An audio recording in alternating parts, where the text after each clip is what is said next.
Good afternoon, Michael here. Welcome back to the channel on March 24. We're 1:20 p.m. Brussels time. Um, a real slaughter going on at the European markets after just before closing. The US markets went down sharply yesterday evening, and also the Asian markets opened in the red today.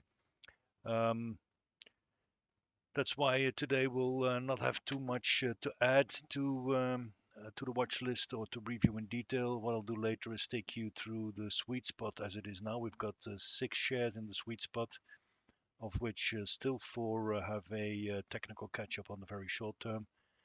But it's not looking good overall. I've predicted this in January and repeated it in February that the first quarter would be a waste. I did not predict the banking crisis, but it looks like this is going to take longer than we all hope. The futures for today for the US markets are all down following the bad news of Deutsche Bank, of which the shares have dropped very sharply, close to zero today. I think they're at 8 euros this morning. So that is feeding, of course, the concern that the banking crisis is not at all under control. Let's hope we do get it under control as soon as possible, because as yesterday and the day before yesterday, investors were getting a bit at ease with the decisions that the Fed have taken over the past weeks. Obviously, in light of the problems at Deutsche Bank, this is being reassessed and viewed in a completely new light. Yeah, a pity, but it's not much we can do. Let's have a look at the dashboard. We see the piece of the pie with shares with a rating of accumulate and buy shrinking, a clear indicator that the markets are not doing well. The file is fairly up to date at almost 98%, so that is good news. And here we have the 6 shares in the sweet spot. We see here nicely that the dashboard has been fixed, so it shows now that European markets will close in a little over 4 hours, and that we need more than 1 hour before the US markets will open. Number 1 in the sweet spot is Exelixis with a spread of 20.24%. It was already in the sweet spot yesterday with a little bit lower spread than we have today. Also, Form Factor was already in the sweet spot yesterday, as was PDD, and the other ones are new. Nice spreads between 10.26% and 20.24.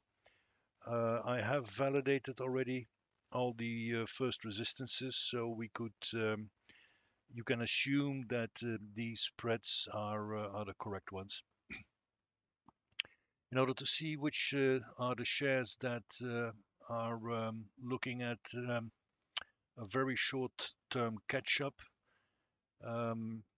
we have to look at these 6 here, and the ones that have a green tag to them, so Exelixis, Bunch, Oracle, and Schrödinger, are based on the current data and the current environment shares that on the short term will have a technical catch-up ahead. And if nothing unexpected happens, these are 4 from these 6, of which we could expect some increases in the very short term.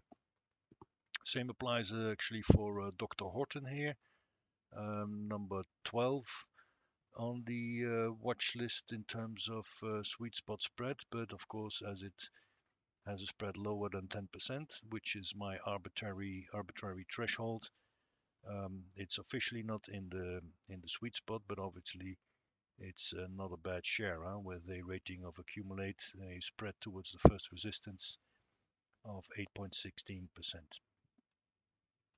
We have a bunch of others there with still very nice spreads, spreads that I'm sure you will not get on your savings account, ranging between 4.16 and 5.35%. So all worth looking at. I repeat, don't try this at home. Do not invest unless you've got a professional investment advisor on your side to advise you, because you're aware I don't know what I'm doing, so I can give you any advice. With that, a little fast helicopter view of what's going on. Um, yeah, we could be in a better shape, but as we also know, over the past 6,000 years, when things go bad, they always land on their feet again, also someday. So again, thank you very much for watching, and hope you'll be back again tomorrow. I'm not sure if I'll make an update over the weekend. If there's something to share, I will. And otherwise, we'll see you back on Monday. If you do appreciate these little updates, please subscribe to this very young channel that needs your help. A like every now and then is not bad. And I thank you for that in advance. Thank you very much for watching today. We'll be back.